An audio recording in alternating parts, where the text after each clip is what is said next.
이기는 당대표, 시스템 당대표가 되겠습니다. 준비된 혁신, 실력의 초계선이 강하고 안정된 민주당을 만들겠습니다. 사랑하고 존경하는 국민 여러분, 당원동지 여러분, 저는 오늘 더불어민주당 당대표 선거에 출마하기 위해 이 자리에 섰습니다. 민주당이 국회의원 재보궐선거와 지방선거에서 국민 여러분들의 압도적 지지를 받았지만 승리의 기쁨보다 등골 서늘한 두려움이 앞섭니다. 문재인 대통령의 말씀처럼 국민의 지지에 답하지 못하면 금세 실망으로 있기 때문입니다. 이제 민주당은 실력을 보여줘야 합니다. 성과를 내야 합니다. 사랑하는 당원 동지 여러분, 국민 여러분, 민주당은 혁신하면 성공하고 멈춰서면 실패한 경험을 가지고 있습니다. 어려움 속에서도 준비하고 혁신하면 승리했고, 어려움 자체에 빠져서 준비도 혁신도 못했던 시기에는 실패했습니다. 김대중 대통령은 젊은 피 수혈과 제야와의 통합이라는 혁신을 통해 첫 수평적 정권 교체를 이뤄냈습니다. 2002년 김대중 정권 말기 정권 재창출은 꿈도 꾸지 못하던 절망의 순간에도 민주당은 국민 참여 경선이라는 혁신으로 노무현의 기적을 만들어냈습니다. 당선 가능성이 높지 않았던 노무현 후보를 대통령 후보로 만들어서 정권 재창출에 성공한 것입니다. 2004년 17대 총선에서는 상향식 공천혁신으로 152석이라는 첫 과반 의석을 달성했지만 이후 혁신이 사라졌습니다. 10년 넘게 그랬습니다. 이겼을 때 혁신을 등한시한 것입니다. 이후 10년간 혁신 실종기를 보낸 끝에 2015년 문재인 표 혁신, 즉 당대표가 공천권을 내려놓고 시스템이 공천퇴하고 온라인 입당 제도를 만들고 국민 공감형 인재 영입을 통해 총선 승리와 정권 교체를 할 수 있었습니다. 찰스 다윈은 결국 살아남는 종은 가장 강한 종도, 가장 지적인 종도 아닌 변화에 가장 유연하게 적응하는 종이다라고 말했습니다. 민주당도 혁신하지 않고 멈춘다면 민주당도 문재인 정부도 성공할 수 없습니다. 존경하는 국민 여러분, 당원 동지 여러분, 지금부터 2020년 총선 때까지 당권을 잡은 자와 세력은 전략공천과 단수공천을 고민하고 당권을 잡지 못한 사람들은 공천 배제를 걱정하는 일이 벌어질 수 있습니다. 그간 민주당은 총선을 앞두고 분당되거나 심하게 흔들리거나 둘 중에 하나였습니다. 만병의 근원이 공천에서 비롯된 것입니다. 그러나 총선을 치르는 전당대회가 공천 유불리에 대한 선택이 되어서는 안 됩니다. 유일한 해법은 불가역적 공천 시스템을 구축하는 것입니다. 우리는 싸우는 정당만은 안 된다며 놀라운 절제를 보여왔습니다. 이견이 있어도 물렀습니다. 하지만 지금까지 이견은 가능했지만 총선을 치러야 하는 앞으로의 이견은 불가능할 수 있습니다. 솔로몬의 지혜가 필요합니다. 시스템 공천을 만드는 일입니다. 그것도 불가역적 공천 시스템을 만드는 일입니다. 과거 문재인 대통령께서는 공천은 당대표가 아닌 시스템이 하는 것이라고 말씀하신 적이 있습니다. 당대표가 되면 취임 2달 안에 공천룰을 불가역적으로 확정짓겠습니다. 모든 공천 규정을 특별당규로 정하고 전당원과 전대의원의 투표로만 개정할 수 있도록 할 것입니다.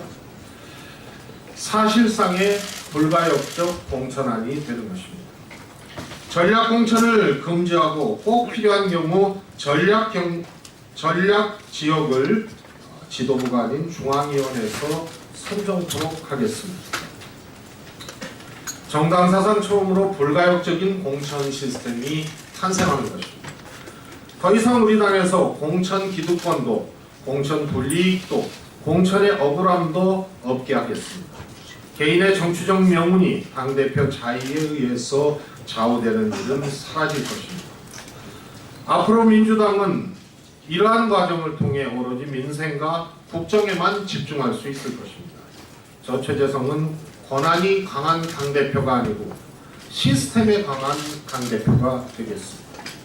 존경하는 국민 여러분, 당원 동지 여러분, 정책은 집권당의 기둥입니다. 민주당에서 생산된 정책은 바로 집행되지는 않습니다. 당정청 조율 과정을 통해서만 가능합니다. 민주당의 정책은 집행될 확률이 그동안 높지 않았습니다. 거꾸로 정부 정책이 당정청 조율을 거쳐 집행되는 경우가 대부분입니다. 이 과정에서 이견이 발생했을 때가 문제입니다. 당대표는 정책에 두루 응해야 합니다. 그러나 생산 집행되는 전 과정은 당대표 마음대로 할 수는 없습니다. 정부와 청와대가 조율하고 설득하는 능력은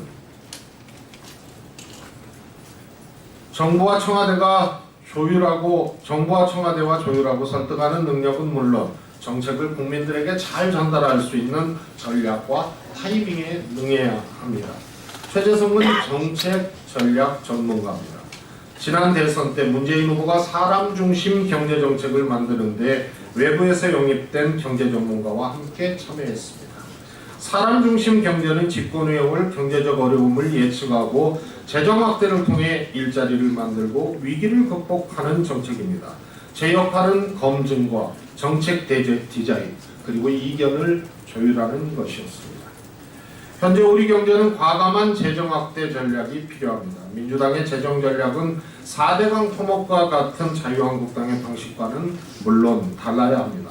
중장기적으로 금융개혁, 합리적 규제개혁, 산업구조의 개편으로 성장 동력을 확보하는 일, 이 세 가지를 준비하고 나아가야 합니다.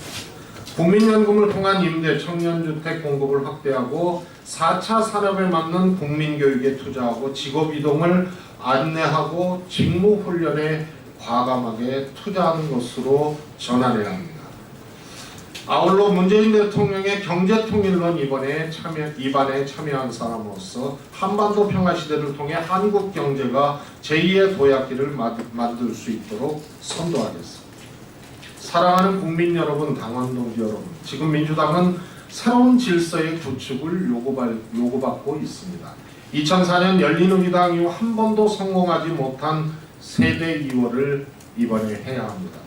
젊고 능력 있는 세대로 교체돼야 합니다. 젊고 능력 있는 리더십을 구축해야 합니다. 민주당은 더 이상 계파에 갇혀 있어서도 안 됩니다. 저는 지난 총선 불출마와 대선 승리 후 백의종군으로 문재인 당대표, 문재인 대통령과 함께했지만 정치그룹 활동은 하지 않았습니다. 따라서 민주당 내 신질서를 구축하는 데 걸림돌이 전혀 없는 사람입니다. 더 이상 단 한 명의 정치인도 단 한 명의 당원도 외롭게 두지 않겠습니다.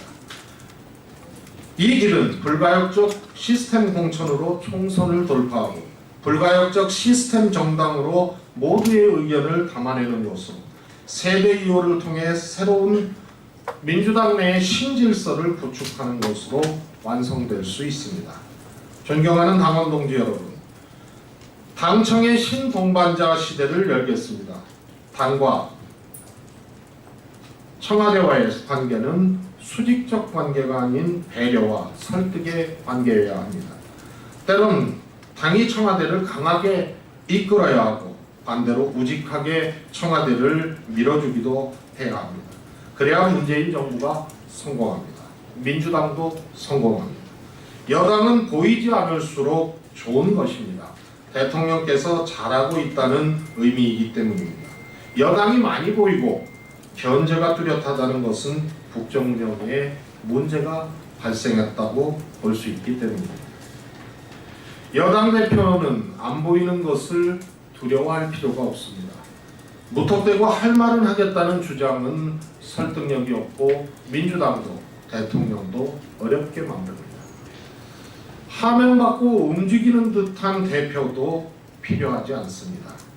대신 정책과 정무에서 이견이 있을 때 대통령께 이해를 구하고 설득할 수 있어야 합니다. 2015년 당이 분당 위기에 처했을 때 대통령과 깊이 소통하며 우직하게 돌파했습니다.